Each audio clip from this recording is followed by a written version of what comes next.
பார்க்க முடியாம அவர் பார்த்தோன்னே எங்களுக்கு அழுகதான் வந்துச்சு. அவரை பார்க்கணுன்னே மெயினா வந்தது. இன்னைக்கு வந்து நான் வந்திருக்கேன்னா என் பொண்ணு அங்க ஐசியூல அட்மிட்.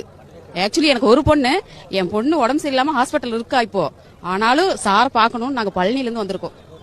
வணக்கம் நண்பா, நான் உங்கள் ஜான் ஜெய்டி. ஒருத்தர் மேல அன்பு கிடைக்குது அப்படின்னா அது எவ்வளவு பெரிய விஷயம் இல்லையா?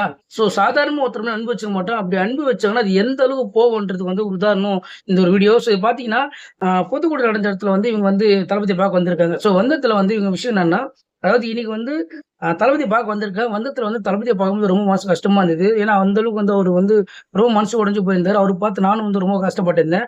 ஸோ அது வந்து எந்த அளவுக்கு தளபதி மேல பாசம் வச்சிருக்காங்க அப்படின்னா, இன்னைக்கு வந்து அவங்களுக்கு குழந்தைங்க வந்து உடம்பு சரியில்லை. ஸோ ஹாஸ்பிட்டல் வந்து ஐசியூல இருக்காங்களாம். ஸோ நான் வந்து ஐசியூல அட்மிட் பண்ணி தான் வந்திருக்கேன். ஸோ தளபதி வந்து இந்த மாதிரி பார்க்கணும் வந்திருக்கேன். ஸோ பார்த்துருக்கேன். ஸோ ரொம்ப மனசு உடைஞ்சது. இதுக்கப்புறம் வந்து போயிட்டு அவங்க குழந்தையும் பார்க்கணும்னு சொல்லியிருக்காங்க. இதெல்லாம் வெளில பெரிய விஷயம். பாத்தீங்களா, ஒருத்தர் வந்து நம்ம மேல அன்பு காட்டுறோம், குடுக்குறோம் அப்படின்றத விட, அதை தாண்டி நம்மள போய் அங்க போய் அந்த அன்ப கொண்டு போய் சேர்க்குது அப்படின்னு ஒண்ணு இருக்குல்ல. இது வந்து தளபதி வந்து இந்த அளவுக்கு போய் அன்பு காட்டியிருக்காங்க அப்படின்னா, அது எப்படி என்னன்னே தெரியல.